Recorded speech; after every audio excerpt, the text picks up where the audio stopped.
It's been in the news lately, the debate over affirmative action and college admissions, and at the center, Asian American students. A lawsuit against Harvard University claims Asian applicants were penalized for their high achievement, while preferential treatment was given to other racial minorities who weren't equally successful. Complaints about affirmative action practices at colleges were traditionally made by white students. Now, the Trump administration is investigating claims of race-based discrimination, which could take aim at affirmative action admissions policies. But there's much more to this issue, especially for Asian Americans and Pacific Islanders, and it starts with the model minority myth. Many in the Asian American community say the model minority myth has been somewhat of a curse because it assumes that all Asians are overachievers, so therefore they don't need any kind of assistance. But the truth is that there are nearly 50 Asian ethnic groups in the U.S. with starkly different backgrounds and experiences.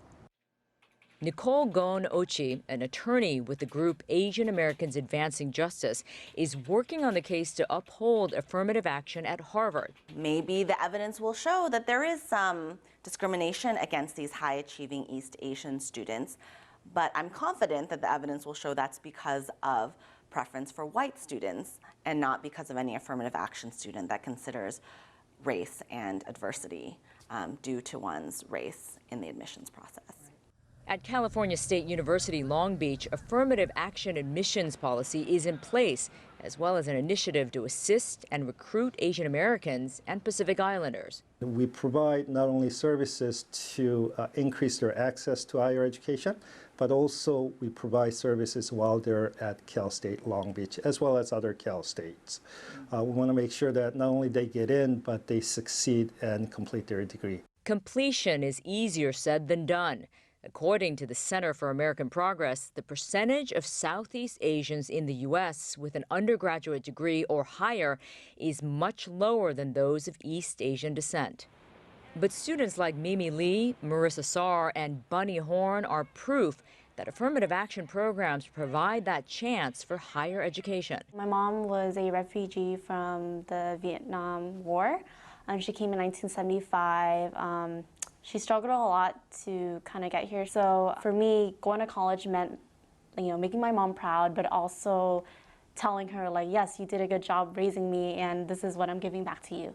Similar stories from Marissa and Bunny, both of Cambodian descent, whose families had to flee their country devastated by war with very little resources. Just grouping saying that all Asians are smart, wealthy, well off, but actually, if you look at just our local community in Long Beach and just Southeast Asians in general, there's a lack of resources that they need. You're proof that it's possible within your communities.